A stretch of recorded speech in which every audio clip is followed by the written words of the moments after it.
Will you please welcome Randy Gage?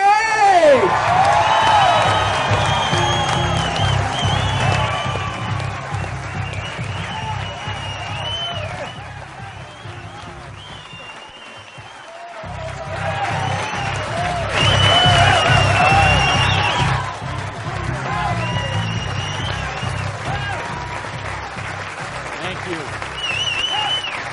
Thank you.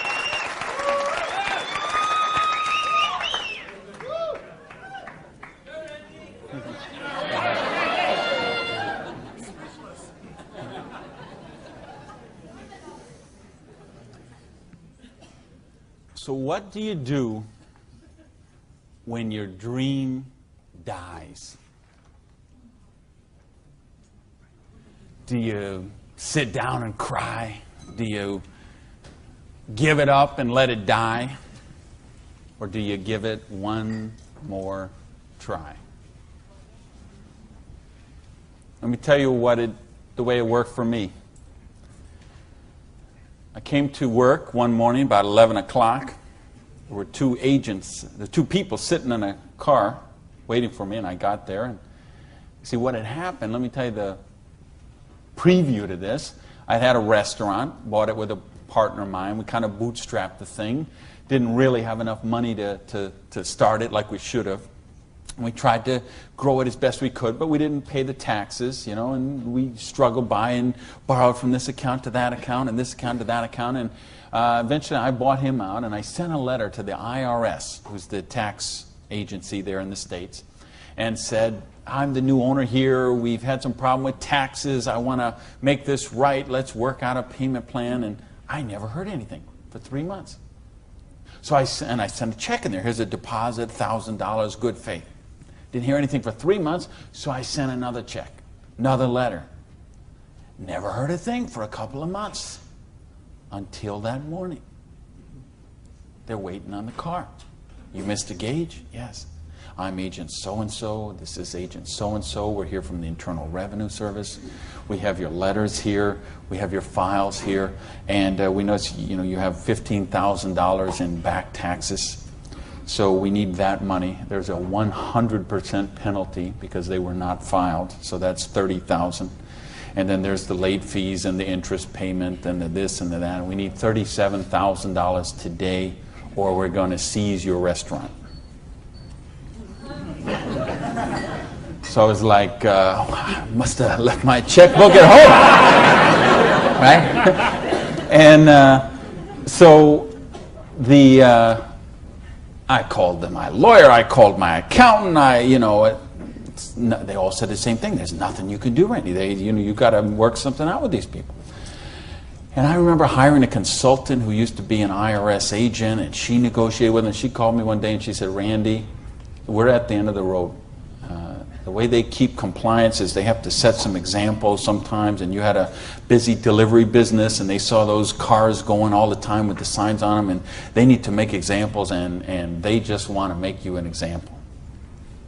And so they auctioned off the place on the courthouse steps, $500,000 a year operation. They auctioned it off for $11,000. And I couldn't beg, borrow, or steal $11,000 to get it out of hock, so that was the end of my dream. And I remember driving along in the car that day, not even my car because I didn't have a car anymore. I remember driving along in my friend's car and crying in the car, thinking, I have to call my mother and tell her this. I have to tell my friends this. I mean, I was so ashamed. I was so humiliated. I didn't know what I could do. How was I going to tell people that I had lost my business? And between the $37,000 I owed those guys and then the money I owed for the vendors, whatever money I had left that day, I took and paid off the employees and said, this is the last check you're going to get, so do what you can with it. And that left me $55,000 US, $55,000 in debt. No house, no car, no credit cards, no job. And what do you do in a situation like that? Well, when you have your dream. And see, that was the biggest dream I had at that point in my life. Because as you heard from Ford, I'm a high school dropout. I started off as a dishwasher in a pancake house. And then I worked my way up to cook, and then I became a waiter, and then I was a manager trainee. And I thought, boy, if I could just be a restaurant manager, that would be, I could wear a tie, I'd go around with the coffee pot. How's your dinner this evening? Everything okay? You know, I thought, oh, this would be it. Until I got that job. And then I realized I worked 60, 70, sometimes 80 hours a week for a fixed salary. And, you know, and then I became like the problem store manager, and they sent me around to different cities whenever they had a store losing money. They would send me there, and it was my job there to go and be the turnaround guy. So I'd go in and work on the payroll, work on the food costs, the controllable expenses, make the thing profitable, and they'd send me somewhere else. I lived in 18 cities in 5 years. So think what kind of home life you have, what kind of friends. You don't have any friends. You don't, you know, because people stop calling you. Because every time they call you, you're always working. And you never go to the movies, and you never go to dinner, and you never go anywhere, so they just stop calling you. And your work becomes your life. And I know we've got people in this room tonight and people watching on this film today who are going through the same thing. We get out of balance. We get so busy chasing our income, we forget about living life. We forget about living our dreams. So anyway, that was my dream. I thought to run a restaurant until I got it. And then I said, wow, this is crazy. I'm minimum wage here. When I divide all these hours I'm working with what I'm doing, I know what I got to do. I need to own my own restaurant. That would be the dream. And that's the great American dream, of course. And back in the States, is you get your own business and you start it up. And so that's what I did. And I saved my money, and I worked hard, and I played by the rules, and I did all the stuff you're supposed to do, and I got that restaurant. Until that day when it all ended like that. And all of a sudden, where do you go when you don't have that dream anymore? And, you know, in my case, I had to back up, and I'll talk about that in a sec, but I don't want to talk about me tonight. I want to talk about you tonight. I want to talk about your dream. And I mean the big dreams, the bold, daring, imaginative ones you had. The ones you had when you were 15 years old, and 18 years old, 20 years old. Because you know what I see people give up on their dreams. And it seems the older we get, the more we give up on our dreams. And you know, talk to any kid who's 15 years old, and they know they're going to have a great car when they grow up, and a great house, and a great job, and a wonderful spouse, and they're going to be rich, and they're going to be successful, and they're going to be an astronaut, or a football star, or a rock star, or whatever, right? There's no limits to what they can dream. And what happens along the way? They get out, they go to school, they get out as 22, 23 years old, all of a sudden they take a job they don't really want. It's not their dream job, but they figure it'll do for right now. And then maybe they find out about another job, and that's not their dream job, but it's a little more money than the last one. And they meet someone along the way, and all of a sudden there's two, and then there's a little baby on the way, and there's another baby, and then there's diapers and formula and braces and all of those kind of things. And all of a sudden they take another job that's 500 miles away, but again, it pays a few $1,000s more a year, so they take that job. And all of a sudden you're 35 years old, you're 45 years old, you're 55 years old, and you forgot about your dreams. That's what tonight is about. I know you heard it's a business opportunity. Nah, it's a dream opportunity. How to get your dreams back. I notice this because I like sports cars. Some of you all know me. You know, I got a car thing going on. And it's funny, I'll be sitting at the light in one of my Vipers, let's say, and some car will pull up next, and there'll be a guy driving there, and he's got his 2-3 kids in there in the back, and they'll roll down the window, "Hey, Mr. Viper, man, cool car, man, and, you know, rev the engine up. I can't wait. When I grow up, I'm going to get a Viper." And kids say that to me all the time. "I grow up, I'm going to get a Viper." Now, Dad doesn't say that. He's just sitting there behind the wheel, because see, Dad's already grown up. And he figured out he ain't getting the Viper. He's got the minivan. Right? What happened along the way? You know, because, and it's funny, every year they publish the list of the most popular cars. And I see it every year, and it comes out. And I read the list, and it's funny. Now, when I talk to kids, and I talk to a lot of kids, they always like cars. And they, I'm going to get a Corvette, I'm going to get a Lamborghini, I'm going to get a Ferrari. And then when they publish this list of the best-selling cars, it's Toyota Camrys and Holdens and Mercurys and Ford Escorts and Geo Metros, the broke mobiles, right? These are all cars they make for broke people. You see that? Like the Holdens you got here. Right? And the Toyotas we got there, and the Chevys we got there, and the Buicks we got there. They make those things for broke people. Now, how come when I see the list of the top 10 things, I don't see Ferraris and Lamborghinis and Rolls Royce and Jaguar and Bentley? Because they gave up on their dreams. They said, well, this is the car we got. There's room for the car seat in the back, and we can afford the payments. And they settle for a car. And they settle for a house. And they settle for a job. And they settle for a life of quiet desperation. When they could be living a life of joy, challenge, growth, adventure, and prosperity.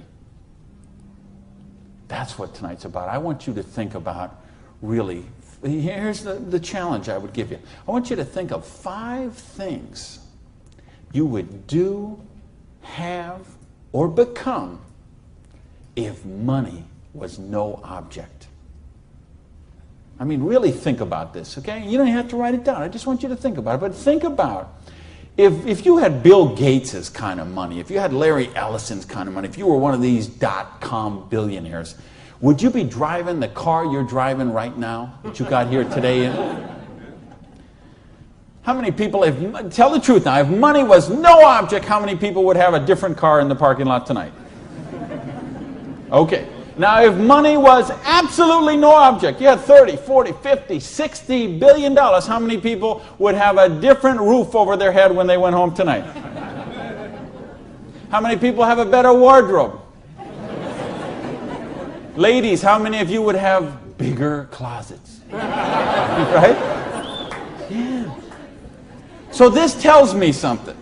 This tells me you do have dreams and you want to live them, or you wouldn't be sitting here tonight. See, most of Australia tonight, most of New Zealand tonight, most of the United States, UK, everywhere where they're watching this video, most people aren't gathered like this. Most people are sitting on a recliner, rubbing the hair off the back of their head, drinking rancid fermented hops, watching the Idiot Box. 6 hours a day. And this is their life. Monday morning, 6:30.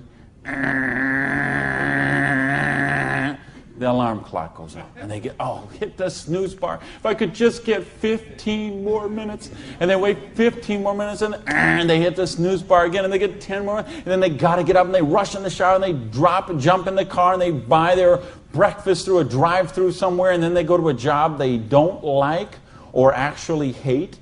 85% of them, a job they don't like or actually hate, and they get through Monday till 5 o'clock or 5:30 or 6 o'clock, and then they go out and they face the traffic going home.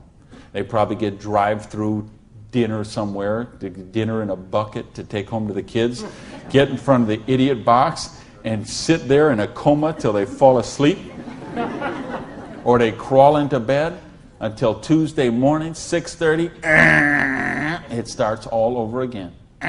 Wednesday, hump day. Thursday, we're almost there. Thank goodness it's Friday. Because you know what Friday means, right? Because Friday means somewhere near the end of the day, the boss is going to say, hey, here, boy. You're going to get out that little paycheck, and they're going to get that paycheck, and for one brief moment in time, it's going to feel like it's theirs. But we know it isn't theirs, is it? because they got all those little window envelopes from the credit card company just waiting for them. And that money is spent long before it ever got there. But for this one brief moment in time, it feels like theirs. So I don't know what they do here in Sydney, but I know what they do in the States. They go out to Pizza Hut. All right? So it's off to Pizza Hut for a deep dish, meat lovers, extra cheese, extra meat, but, Diet Pepsi because I'm trying to hold my weight, And off to the Pizza Hut, and then it's off to the neighborhood video store where they rent 3, 4, 5, 6, 8, even 10 videos to get them through the weekend. And they will spend their entire weekend sitting on that same recliner, rubbing that same hair off the back of that same head, drinking the same rancid fermented hops in a coma all weekend long, video after video after video, so they don't have to think about their life of quiet desperation until Monday morning, 6:30, when it starts all over again. This is life for a lot of people. This is life for millions of people. They're missing out on the real life. They're missing out on the real joy. And I don't want that for you.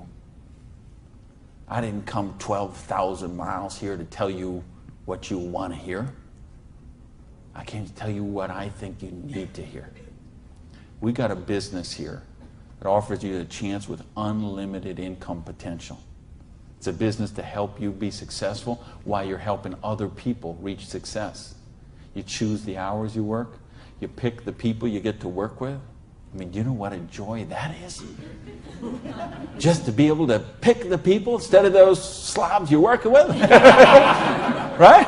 I mean, the tax advantages are extraordinary. The travel opportunity, if you're like me and you love to travel the world, the travel opportunities in this business are simply amazing. Okay? So what's it take to do the business? Well, it doesn't take a lot of money. This is a very low startup cost business. It doesn't take a lot of time. This is a business you can start in 7 to 10 hours a week. And what I'm going to share with you tonight is a 2 to 4 year plan. So you say, is this a get-rich-quick scheme? Yes, as a matter of fact, it is. Okay? Because anything that can get you rich in 2 to 4 years is a get-rich-quick scheme as far as I'm concerned. Because what are most people doing? They're doing the 45-year plan, which is they get a job around 20 years old. They work for 45 years at that dead-end job they don't like or actually hate and retire around 65 years old and try to live their golden years on half of what they couldn't get by on when they worked.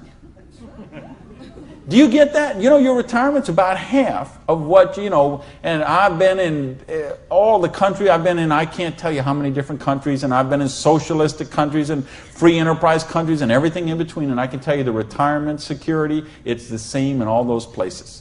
Your golden years, if you're counting on the government to take care of you, if you're counting on pensions to take care of you, you're looking at living your golden years on 50% of what you can't get by on right now. So if your idea of your golden years is walking your poodle around the block, good luck to you.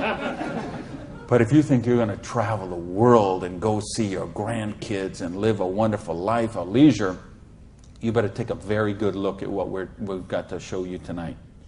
Because you've got to control your own destiny. You've got to control your own income. You've got to control your own retirement security. And that's one of the biggest benefits of this business. So it's a 2 to 4 year plan, takes 7 to 10 hours a week. It doesn't take a lot of money. So what does it take? It takes the dream. Because if you don't have the dream, you'll never find the 7 to 10 hours a week. I can guarantee you that. You're busy. We're all busy. You're working, you're picking up the dry cleaning, you're making dinner, you're taking the kids to football practice, you're paying the bills, you got to sleep, you got to eat, you're using 24 hours of every day already. So what's got to give? You've got to find a dream, something that will take you to this frame of mind where you will change the way you live, you will change the daily actions you take, and you will change your mindset for a 2 to 4 year period.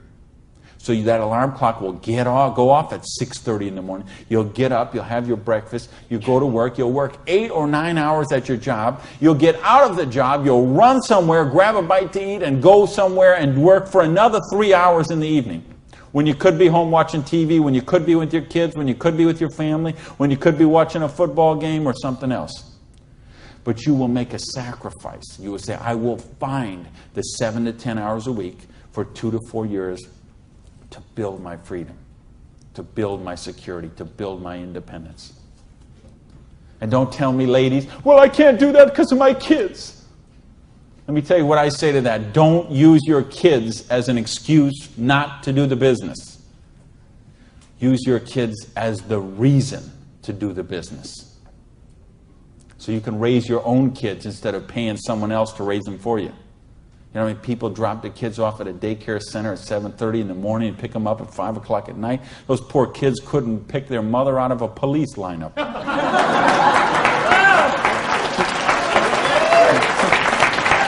Right? Don't use your religion as an excuse. Let me tell you, I missed a lot of church for a couple of years while I built my business. I was doing meetings on Wednesday nights instead of going to church on Wednesday night. Some Sundays I was in a different city working with a long-distance line instead of being at church. But you know what happened? I tithe 10% of every penny I make to my church. And I make a lot of pennies these days. Okay, some Sundays, we seat 800 in my church. You know, some Sundays, they put that basket around and it starts here and it goes all the way down the aisles, all that just like that. And you know, sometimes the check that I put in there equals the checks of 799 other people all added together. That's what missing a few days of church did for me. Gave me time to serve on the board of the church, 2 years as the president. A couple years more as the Blue Ribbon Committee. I've been able to contribute to the church. I've been able to teach a class on prosperity on that. See, I couldn't do that when I was broke. Do you really get that? You can't do these kind of things when you're broke. You can't help your kids when you're broke. When you're so busy trying to pay the bills, you're so busy trying to cover the mortgage, you're so busy trying to pay the rent, you can't live life. And that's not the way life is meant to be lived. I came here because I want you to have an amazing life like I have. And believe me, I have an amazing life. I live in my dream home. I live on the ocean, okay? I go to bed every night. I hear those waves crashing on the shore. I wake up, I go down, and I got a beautiful car to get into. I have beautiful people in my life. I have wonderful health. Everything is, I make more money every year than I did the year before. I am living a dream that is just wonderful. But I made some sacrifices along the way. And that's what I'm saying to you. Make some sacrifice. Take 2 to 4 years. Make a commitment. When you walk out of here tonight, make that commitment. Not to your spouse, not to your sponsor, not to me, not to yourself. Make a commitment to yourself that you're worthy, that you're worth it, that you will think back. And that's what I want you to really do, is say, okay, what were your dreams when you were 15? What is the house you would live in if money is no object? Do you have a picture of it somewhere that you carry around to fuel you? What is the dream car you want to be driving? Is it a red Lamborghini Diablo, Ferrari Testarossa, Bentley, Viper? What is it? Do you have a picture of it in your wallet? You got a picture of it in your planner? You have a dream board with it up somewhere? You got it up on the mirror in the bathroom? You got it up on the refrigerator in the kitchen? How much time you want to spend with the loved ones in your life? How much money you want to give to charity? I had lunch. Funny, I just got invited to be on the board of directors for the Florida Philharmonic. I'm so honored they asked that, and I'm proud to be a supporter of them. I'm so proud to be a supporter of the opera and the Young Artist Program and all kind of charities. Fascinating thing, though. I had lunch with the guy who invited me to be on the board. He gave $1 million to the Philharmonic this year. $1 million. So they can play beautiful music. That's money. That's money with a capital M. That's living a life of dreams. That's living a life of wonder, of joy, of adventure and growth. And that's what I want for you. But you got to know what that is. So please, those 5 things, what would they be? And maybe you're going to give $1 million to your church, temple, or synagogue. Maybe it's you want to take a year off and study ballet. Maybe you want to take 6 months and go on a cruise around the world. Maybe you want to fly in all your family from all over the world and have a reunion. Maybe you want a house in Paris and a house in Hawaii and a house in San Diego and a house in Berlin. I don't know what it is for you, but you have to know what it is. Or nothing I'm going to talk about tonight is going to make any sense to you. You'd be better sitting home watching Survivor, Big Brother, Fear Factor, whatever one of those shows. You could sit watching any one of those shows instead of be here tonight. Because if you're here tonight, you've got to know what your dream is. And we can show you. I will draw out on this board. I will draw out a way and show you how you can live those dreams. And I'll show you how to build some residual income, some retirement security, and you can just do the numbers yourself, okay? And you could say, all right, is there any of those 5 things that I would do, have, or become that I can get with what I see here on this board? The difference is, and here's the secret, okay? You wonder, okay, I know there's nothing for free. There's always a cost. Here's the thing. Here's the secret of everything I'm going to talk about tonight has to do with leverage. It's getting you out of the trap. And there's a big trap, okay? And this is the trap. It's people trading time for money. You work 40 hours, you get paid for 40 hours. So you work 40 hours and you get paid $400 a week. If you're sick half a day and you only work 35 hours, you get paid $350. If you need some extra money because there's something that you want to do, you put in some overtime, so you work 45 hours, so maybe you get $450. Well, you know what? That is trading time for money. Time for money. Hours for dollars. Hours for pounds. Hours for dollars. Hours for cougar ranch. Whatever the currency is. If you're trading time for currency, you can't get wealthy. It's a trap. You got to put some leverage to work somehow to get out of that. Because this is what keeps people broke. So in my case, when I lost my dream, and I started all over again, I said, well, I got a choice here. I can go and live like most people do and live that life of quiet desperation and just mind my own business and do the thing and be a worker drone in the collective like everybody else. Or I can go after my dreams again. So I began a study of prosperity. Because when you're $55,000 in debt, no house, no car, no credit cards, and you start selling the furniture, things look a little different. Anybody here ever sell your furniture for your business? Interesting scenario. Here's what I found. The end tables, not a problem. Coffee table, no big deal. Kitchen table, hey, you can always eat in the sofa. Lamps, no big deal. You got the light in the kitchen on the ceiling. But the sofa and the bed and the TV. How did I know you'd know that? The bed, the sofa, and the TV, they gotta be the last to go.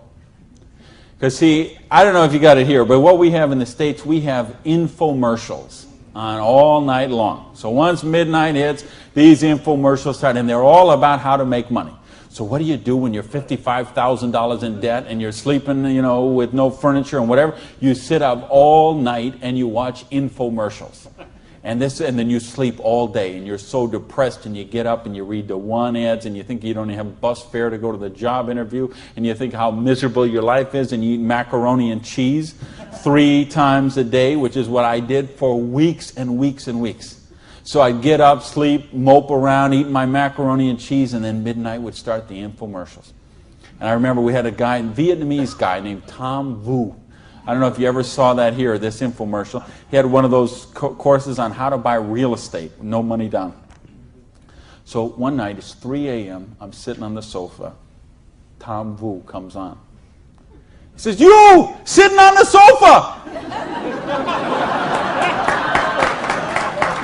You, it's 3 a.m. Now I know he's really worried, because it's 3 a.m. I'm sitting on the sofa. He said, "You sitting on the sofa at 3 a.m. Your wife's asleep. Your baby's asleep. You are a loser." Nobody cares about you. You a loser. If you don't buy my program, you deserve to be broke.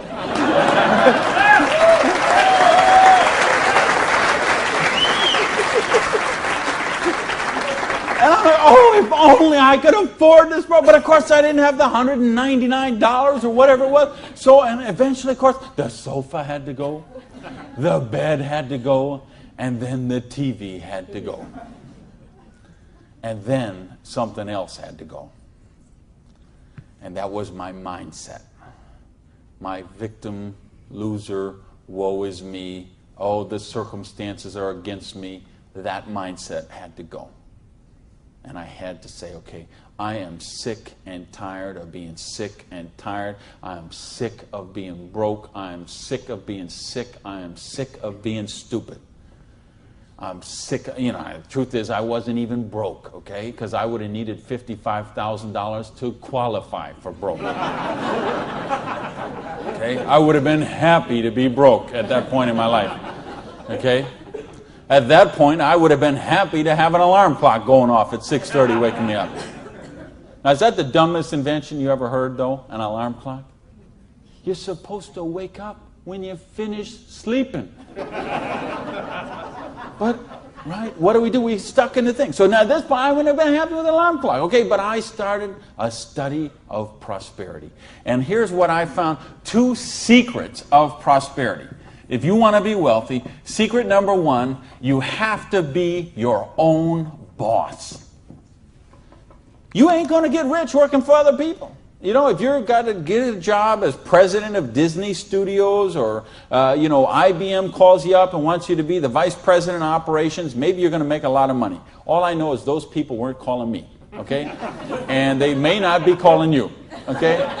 So if those people ain't calling you, you want to get wealthy, you got to be your own boss. Because let me tell you a secret. I don't care how nice your boss is. I don't care how much your boss loves you and wants to help you. The truth is they have to buy you at wholesale and sell you at retail. Otherwise, they don't make money and they don't stay in business. So the only way they make money off you is to buy you at wholesale and sell you at retail. So if you want to make money, you got to be able to get up in the morning, look in the mirror, and know that you're talking to the boss. And issue number 2, and this is the most important thing, which we mentioned, you've got to employ the concept of leverage. And this is something, J. Paul Getty, who was one of the wealthiest people the world ever known, he understood this. And he was quoted oftentimes, this is probably his most famous quote, when he said, I would rather have 1% of the efforts of 100 people than 100% of my own efforts. Because he understood the concept of leverage. And he became one of the wealthiest people the world has ever known. So tonight, I'm going to share with you how you can employ this same concept of leverage that the wealthiest people in the world do, and it'll allow you to get your share of that kind of wealth. And I'm happy to say, I'm one of the wealthiest people in the world. You know that? Now, you know what? I don't have Bill Gates' money. I don't have Larry Ellison's money. I couldn't spend $90 million on a boat down in the Kiwi race there next week. But you know what? I'm one. If there's 6 billion people, whatever there is on this planet, I'm wealthier than 99.8% of them. And I'm a dishwasher from a pancake house. But I understood leverage. Now, how do you put this leverage? It's a business called network marketing, sometimes called multi-level marketing. Sometimes we call it MLM for short. What is it? It's a business that allows you to leverage the efforts of other people who have a dream and are willing to trade that 7 to 10 hours a week to get a dream. So you're going to introduce them to the business. You're going to teach them a duplicatable system that they could follow and duplicate the same results with people that they're going to introduce to the business and create this system that everybody can follow, and everybody will get a nice chunk of the organization that is built. And because you direct your own organization, because you are your own boss, you get some residual income out of the efforts of the people that you introduce to the business. That's the leverage. It's no different than when Madonna makes a record, and every time they play that CD, she gets a royalty of that. When Coppola does a movie and that movie plays, it gets a royalty of that.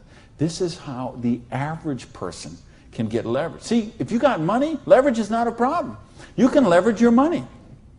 You can buy stocks, bonds, invest in companies, invest in real estate, all that kind of stuff. I couldn't do that. If you could buy a franchise. If I would have bought a restaurant franchise instead of opening my own restaurant, chances are I'd still be in the restaurant business. But you know what? I couldn't afford the franchise fee. I didn't have that kind of money. Ask someone about the stock market, they'll tell you, unless you got $25,000 you can afford to lose, don't even get in the stock market. Well, I didn't have $25,000 I could afford to lose. I didn't have $25 I could afford to lose. Forget about. So I didn't have the money to leverage. And if you got a couple $100,000, couple million you can leverage, hey, maybe you don't even need to be here tonight. But I'm speaking to the rest of you who don't have that kind of money. And the rest of you who used to have that kind of money till the stock market tanked, and now your retirement fund is 40% of what it was 2 years ago. Okay, let's talk about how you build your security. Well, so what is network marketing? It's just a new paradigm in distribution. Been around for over 50 years now. And it is, why I say it's a new paradigm in distribution is because it's changing the way we get products and services to the consumer. And with things that have happened recently, like the internet, overnight shipping, satellite, telephone, fax technology, all of this stuff is driving network marketing to be a bigger force today than it has ever been. So it's been growing consistently for more than 50 years. There are somewhere between 14 to 16 million people in the network marketing direct selling industry. And it will do somewhere between 70 and 80 billion dollars US this year. So this is a very credible business. And if you've been reading the financial papers the last few years, you've seen it mentioned in the Wall Street Journal, had front page cover stories on Success magazine, Forbes magazine. The mainstream press is really starting to pick up on this. Now, why is that happening? Is because it's the future. It's what has to be, because what has happened in the past doesn't work anymore. In other words, here's how it used to work in distribution. We'd have a manufacturer. They would make a product. They would sell it to a wholesaler who would buy it, resell it to a rack jobber who would buy it, resell it to a retail chain. They would buy it, send it to a warehouse somewhere, sits in a dusty warehouse for 6 weeks, and then it gets transferred by truck, maybe it goes to the store, and then you come in the store and you buy this product. Well, they had to make money, they did. You have all these parasites who were taking money out of your product.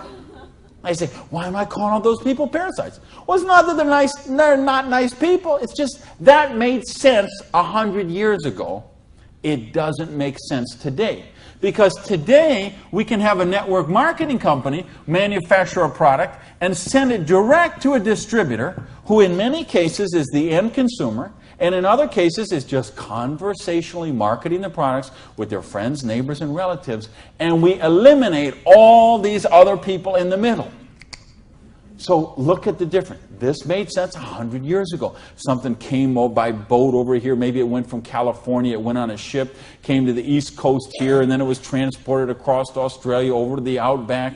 It was the same thing with us. We used to get stuff from England, and it would land in Boston or New York, and then it would go by stagecoach across the country, and then it went by train, and then it went by truck, and this is the only way it worked. This is all we knew.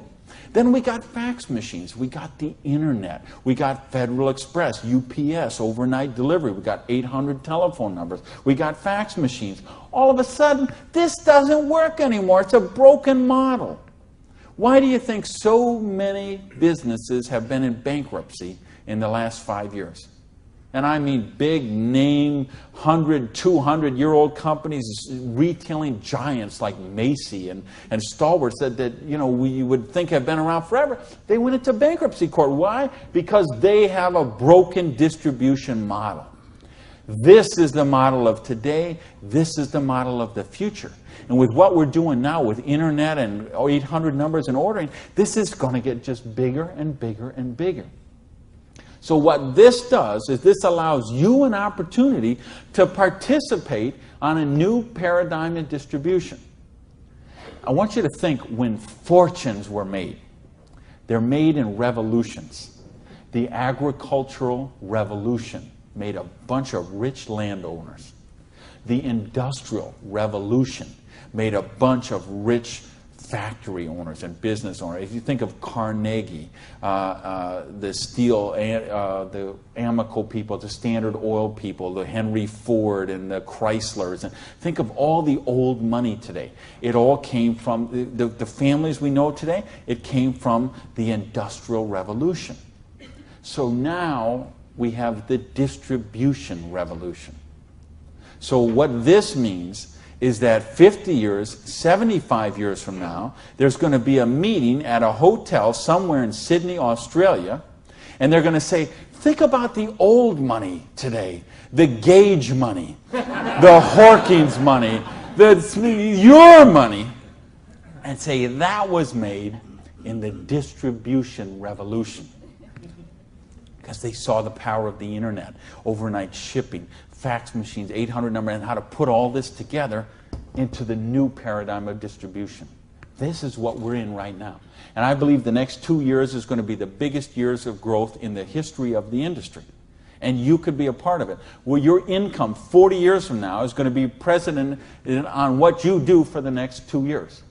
Now notice we have all this money that got wasted before. Where did it go? Well, there's two places it goes. Number one, it goes to product research and development. And I'm going to talk about that in just a little bit. And the other place it goes is right here to you, the distributor. The people who actually get involved with the business. All this money that you use, because see, sometimes you could go to the store, you could buy a box of cereal for $3.50.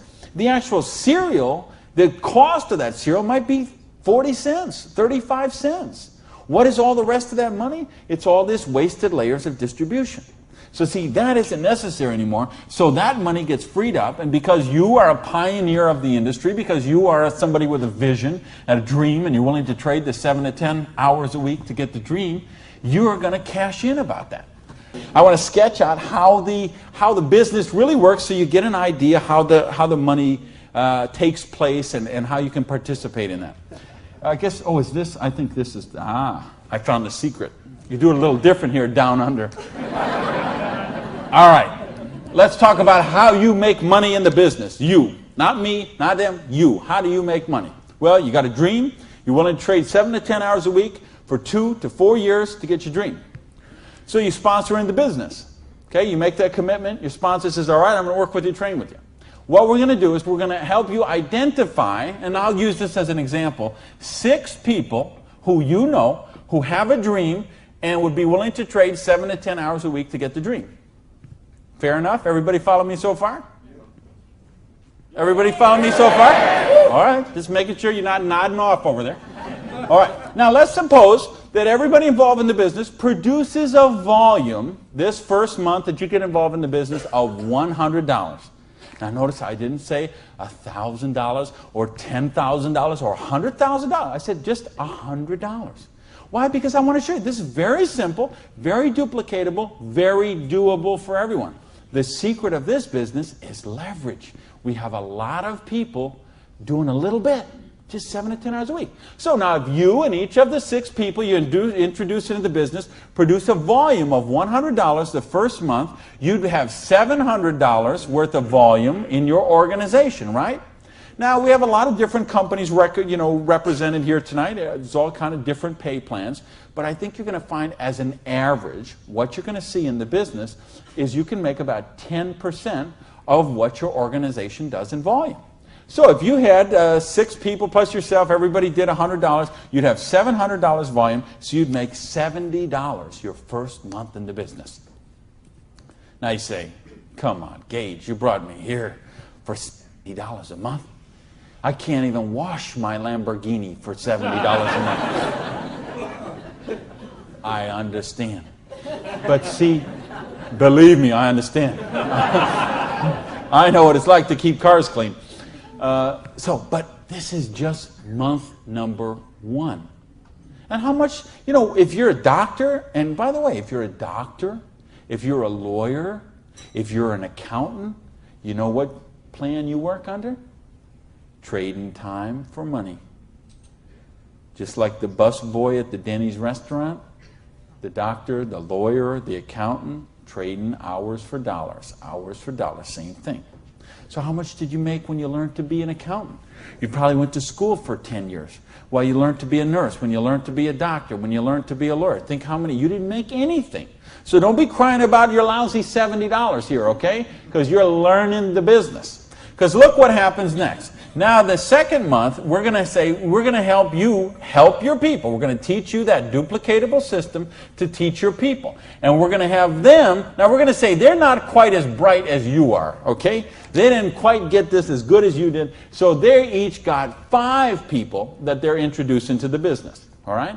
Now, of course, it will not work out exactly this way, because I know some of you accountants there are sitting there thinking, okay, this guy might only get 4. Don't worry about that. I'm just making an example. So you got the 6, and this 6 each got the 5. Well, that would put 30 new people in your organization. Plus, you still have the 6, plus you got you. So now, the second month, you'd have 37 people, each doing $100. How much would that be? $3,700, right? So 10% of that would be how much? $370. Now you say, okay, $370 is a nice little pin money, but it still isn't going to buy my Lamborghini. I understand that. But that's just month number 2. Because all of a sudden, look what happens. There's 36 other people who are, now they're not working for you, they're working for themselves. So they're not calling in sick, they're not stealing paper clips to take home, okay, none of this stuff. They're all working for themselves, right? Now, what happens when we duplicate the process? And we say, now we're going to teach them how to teach their people. And you say, well, how do you do that? We've got a complete step-by-step duplicatable system to show you how to do that. You're going to teach your people how to teach their people. So we say, what if those 5 each just got 4? Now, why I'm doing this? Because I want to be really, really conservative. If I showed you what could really happen, I'm afraid you might swallow your teeth. So I'm going to be very conservative. So now if the 30 people each just got 4 people, now we'd have 120 new people in the organization. They don't work for you, they work for themselves. 7 to 10 hours a week, they're building a dream. 120 plus the 30 plus the 6 plus you, that's 157 people. Everybody just doing, not 1,000 a month, not 10,000 a month, not 100 lousy dollars a month does $15,700 income or volume, which means your income for month number 3 would be $1,570. Now, all of a sudden, we have a little money, we could play with something. We could do something with $1,500 a month. Do you know how many bankruptcies would be avoided with $1,500 a month? I would make a bet to say of all the personal bankruptcies, and there's been a record year for personal bankruptcies the last 6 or 7 years in a row. Every single year has broke the record from the year before. And I had someone very close to me did this just a couple of years ago. And I'm telling you, I bet 90% of them would be eliminated with $1,500 a month. In fact, 90% of them would probably be eliminated with $300 or $400 a month. Just this much, the $370 a month, would help most people that they could just start paying down their credit cards instead of paying those minimum balances every month. By the way, do you know how long it takes to pay off your credit card if you're paying the minimum balance every month? 10 years? 20 years? 30 years? 40 years. That's how long it takes. So if you're paying the minimum payment every month, get happy, because in 2042, you're all paid off.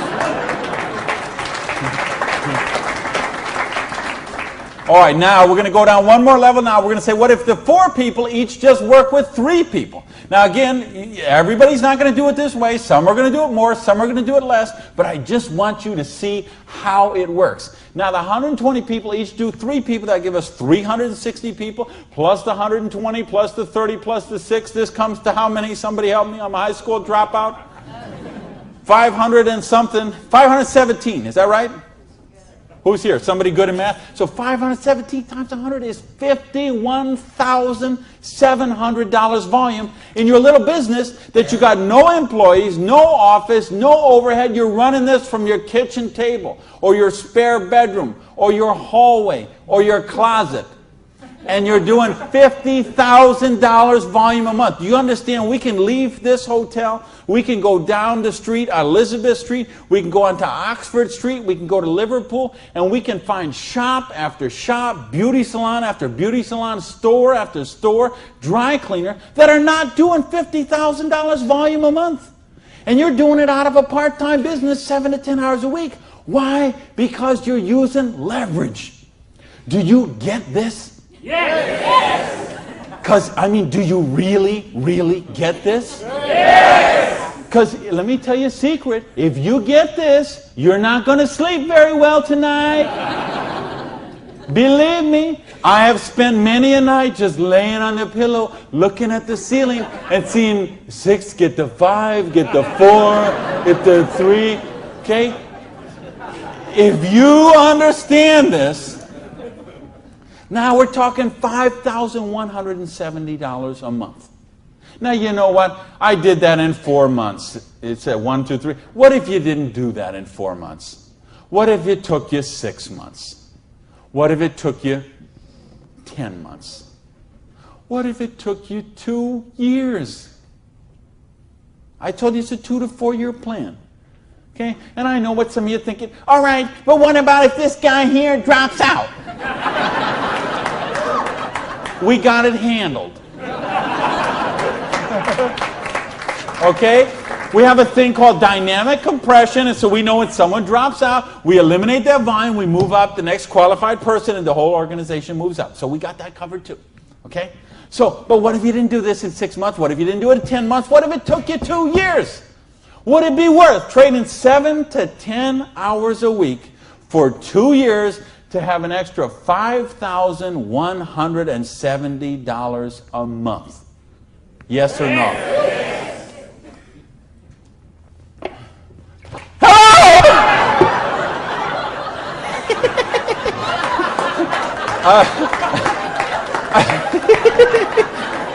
Aren't you glad you got the front row, baby?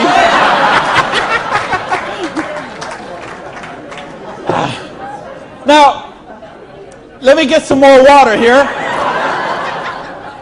And let me ask the question again.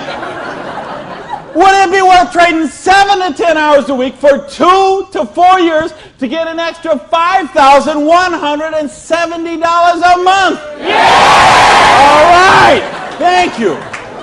That's a little better. That's what I'm talking about. When you get this, when you really get this, you're not going to sleep tonight. Because you see how a dishwasher from a pancake house could become a multimillionaire.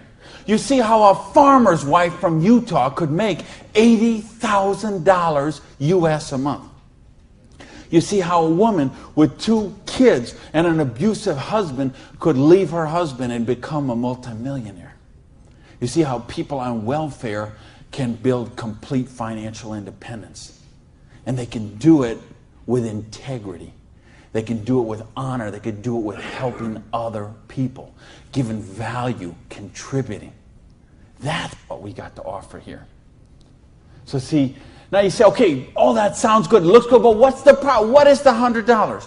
Well, I told you, remember that whole distribution model? We have all of that money that used to get wasted. Now that goes into product research and development.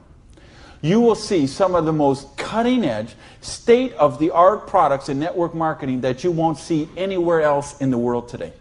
Some of the best scientific breakthroughs, some of the best health breakthroughs, some of the best wellness breakthroughs, medicine breakthroughs, herbal breakthroughs have been personal care products, environmentally non-toxic, natural products. Some of the most breakthrough products in all of those categories have been brought to the marketplace because of network marketing, because they have the time, the money, the research, the resources to do that kind of research. So what I'm going to ask you is, if you're here, you're looking at this for the first time tonight, if you're on the video and you're seeing this for the first time tonight, you have a conversation with the person who invited you here. Have a conversation with the person who asked you to watch the video. And they will give you a catalog. They'll give you some brochures. They might have some tapes, some videos, some other things, and you'll find out about these products. What I want you to see tonight, right now, is the big picture.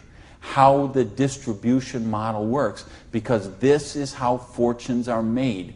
People who recognize new paradigms become pioneers in those paradigms, and they reach the reward for generations sometimes. So the products are there. Next question is, say, what about the support? I don't know anything about this business. I've never done it before. How can I do the business? Well, that's what the system, we keep talking about a system. In other words, we've got a system where we're going to teach you how to do the business, and we're going to teach you how to do the business while you actually do the business. That's why we've got this presentation up on the internet. That's why we have this meeting in this hotel here tonight. You have a sponsorship line. So you see, a lot of people say, well, I don't want to be this guy here. I want to be this guy right at the top, because look at all these people he's got under him. Well, you know what? This guy or this gal down here, this person and this person and this person and this person, and all the way up to the company, all those people work for that person for free. Because every one of those people have a vested interest in their business.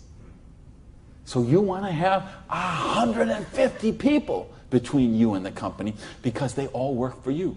So they will go with you and they will do two-on-ones with you. They will go to your prospects and sit down at a coffee shop and bring a notepad and explain the business to them. They'll conduct meetings like this where you can bring your people and let them see what the business is about. They'll bring in speakers from all over the country and sometimes all over the world. So your prospects can see and meet and learn from some of the most successful people in the business. There's conference calls, there's monthly newsletters, there's regional trainings, there's company conventions, there's audios and videos and brochures and booklets and catalogs. There is just hundreds of little tiny things that are all designed for one particular goal in mind: to make you successful. See, you are in business for yourself, but you're not in business by yourself, because you have that whole support network of people to help you build the business. So, and that don't happen when you open up your own, and you know this, most of you in this room, you know, if you've ever been in the restaurant business, like I have, you know what I'm talking about. If you own a beauty salon, you know, if you own a little store or a shop, you know you don't own the business owns you. And you know, if you work for someone else, you're never going to get wealthy that way. So what we've got tonight is a model that lets you work for yourself, but not by yourself, and it gives you the option to build your future. Now, I want to give you 3 options. If you're thinking about the business, I want to suggest 3 things to you. Option number 1 is you say to me, you know what, Randy, that sounds good, it looks good, but you know what, I'm one of the 0.1%. I love my job, and I get paid exactly what I'm worth. Well, you know what? If that's you, I don't know how you still made it this far in the room tonight. But if you did, thanks for staying. And then we'd love to have you as a customer. Okay? And what I'd ask you to do is to talk to the person who invited you tonight and ask them about the preferred customer program. Because I told you, we've got some of the most cutting-edge, state-of-the-art products that you're going to find anywhere. And the difference is, if someone in this room or someone who asked you to watch this video told you about them, they will become your personal customer service representative. So you're not calling some 800 line that you never met, or sending things off and going into a store and standing around for 20 minutes trying to get someone to wait on you. You're going to have the personal attention of somebody who knows you and cares about you and will look after your needs personally. Now, option number 2 is what we call the small business. You say, you know what, Randy, this sounds good. I like the idea of being my own boss, and I like the idea, or maybe you're looking at a nutrition company and you say, well, I'm a chiropractor, massage therapist, an iridologist, or physical therapist, and I want to sell this stuff to my clients. Or maybe you're being presented to a personal products company and you own a spa or a gym or salon and you think you could sell them there. Or maybe it's a cleaning product stuff and you've got a cleaning service and you could sell them to your clients. Well, if you're looking to just kind of use the products yourself, buy them at wholesale, and then conversationally market them to your friends, neighbors, and relatives, that's a small business. And if you want to make a couple $100 to a couple $1,000 a month, the small business option would be the one for you. Now, there's one more option, and that's the big business option. Okay? And that's the stuff that we're talking about right now. Meaning, you're not looking just to retail a couple products to a friend. You want to build complete financial independence. You got a dream. You're willing to trade that 7 to 10 hours a week to get the dream, and you're willing to do a 2 to 4 year plan, and you want to work to build that dream. You want to build an organization like this. That's the big business option. If you're looking for financial independence, then that's the option for you. Now let's bring this all together. I told you what happened when my parade got rained on. My dream looked like it was going to die, and I drove around in that car. I remember crying in that car and thinking, having to call my family and call my friends. And that it just took so much out of me. And I'll tell you what I did. I went in, and here I was. I had owned a restaurant. I'd owned 2 restaurants in my life. I had been a restaurant manager for years. I went and found a restaurant in South Miami, a little diner that was open for breakfast and lunch only, way in the Southwest where I didn't know anyone. And I got a job as a breakfast cook, flipping eggs. For 2 reasons. Number one is they would pay me cash every week. They would cash my paycheck, give me the cash, because I didn't have a bank account, because if I had a bank account, the tax people were going to seize it.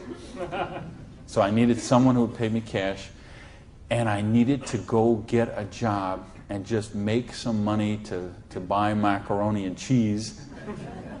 And I had to lick my wounds. I had to take a couple of months and just regroup. I had lost my self-esteem. I had lost my drive. I had lost so much that I just didn't even know where to go. So I needed that time to do that. And so I got up every morning at 5 o'clock in the morning and took a bus down to South Miami to be there by 6 o'clock, 6:15, and flipped eggs every day till 2:30. And I did that all week long. And I did that for months to kind of just get my sanity back, get my esteem back. And then I went back to this business. And see, I didn't have the money to get back in the business because I still owed tens of thousands of dollars. But I had been in the business once. I had made some money. That's where I got the money to buy the restaurant initially. And what had happened, I'd been with a new company. It was not a stable company. I got some money. I bought my restaurant. That company went out of business. Well, then I was in the restaurant and working 80 hours a week, and then it just, that's what happened. So now, owing $50,000, I knew I was never going to pay this off flipping eggs, and I knew I was never going to pay it off even if I got a job as a restaurant manager. I mean, do you know how long I'd have to work as a restaurant manager before I could make $55,000 and pay it off? And I owed even more then because I had borrowed a bunch of money just to live. So I said, I've got to get in this business. So I went to someone I knew in the business who knew me from before, and I said, you know me, you know that I can work, you know I have a dream. I don't have enough money to get in the business. I needed about $600 to start that business. Rob, he lent me that $600. And you know what? Best decision he ever made. So I went out, and I didn't do this business 7 to 10 hours a week. I did this business 7 to 10 hours a day. I sponsored 9 people the first month of the business, okay? I didn't do 6. For those of you who say, well, it doesn't work this way, you're right, it didn't. I sponsored 9, okay? And at the end of the month, I had 60 people in the business, month number 1. Month number 2, I sponsored 2 more people, so that's a total of 11. I had about 130 people in my organization at the end of month number 2. Month number 3, I didn't sponsor anybody. Okay, I just worked with the 11 that I had sponsored in the first 2 months. The organization went from about 120 people to 360 people. And month number 4, I sponsored a couple more people in the business, and the organization was bigger than this one right here in the 4th month of the business. It wasn't 6 months, wasn't 10 months, wasn't 2 years, wasn't 10 years. It was 4 months. And I made easily double that money. What you see on the board, I made that in my 4th month of the business. Now, how did I do that? I needed to and wanted to very badly. I was hungry. I had a dream, and I was sick of being broke. And that's what I want you to get out of this is, do you understand? This is how it goes. There's no limit here. You could sponsor 7. You could sponsor 8. You could sponsor 9. You could build this whole organization, build yourself up to get $50,000 or $60,000 a year residual income, and then you could go out and you could sponsor 5 more people and start the whole process all over again, the same exact thing. And you could have 100,000 residual going. And you could start with 5 more and you could have 150,000 residual going. And if you put 5 people a year in, and it's very simple, put 5 serious people in the first year, put 5 serious people in the second year, put 5 serious people in the third year, and you will be making a fortune. Put 5 serious people in the fourth year, you'll have a business worth at least $1 million, I project. Put 5 more the next year, and you're going to have a business worth a couple $1 million in 5 years. Why? Because we got residual income here. You're building leverage. You're getting this going. And that's what I want you to get. You know, and now I've been able to help people all over the world. I told you guys the platinum people. I talked in the reception about the 3 kids from Norway who came to a program I did in 1998. And they're all multimillionaires now, all 3 of them. Number 1, number 2, number 3 payout in their company. I think of you guys right here in the front row and what you've done the last couple of years. And you know the people I had in London, those people there, what they're doing there. I got people all over the world. Just, they got a dream. They're willing to trade it. We give them a system to follow, and they're living their dreams. I think of a lady named Mary in Colorado. Lady I mentioned earlier. 2 kids. She's sleeping in her friend's basement because she's on welfare. Divorced, no husband anymore, no one to help pay for her kids. So she was on welfare. And along the way, she got attracted to the business. Along the way, I was able to touch her and touch her life, show her some things, how to follow a duplicatable system. She built an organization making $30,000 US a month. Now, you know, the $30,000 US a month, I'm okay with that because you can get by on that. Okay. I couldn't get by on that, but I know a lot of people could get by on that. But you know what? It's not the 30,000 that gets me so excited about what Mary did. It's what Mary did. It's the example she does for her 2 kids. Okay? It isn't just the money. It's what, I mean, do you know what that means to those kids to see this woman who was on welfare and just desolate and nowhere to turn, and you meet her today and she is so well dressed and positive in her esteem, and she's so confident, and she is modeling this behavior and setting such an example for her kids. This is how you raise good kids, is you show them how to be successful yourself. You don't tell them grow up and get an education, grow up and be successful, grow up and make money. You model the behavior for them. Jan Rue, who a lot of you know, I've done programs with Jan. Here's a lady, same thing, abusive husband, divorced, 3 kids, I think, became the #1 payout in her company. Why? Because she had a dream, and she was willing to trade that 7 to 10 hours a week to get a dream. And we've got the model here where you can do that. There is no limit to what you can do. But I don't want to talk about my story anymore. I don't want to talk about Jan's story. I don't want to talk about Mary's story. I don't want to talk about Orion's story. I want to talk about your story. I don't want to talk about my dreams, Jan's dreams. I want to talk about your dreams.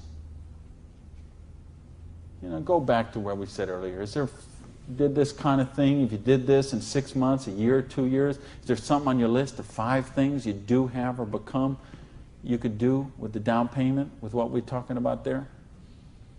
And if not, how big is your dream?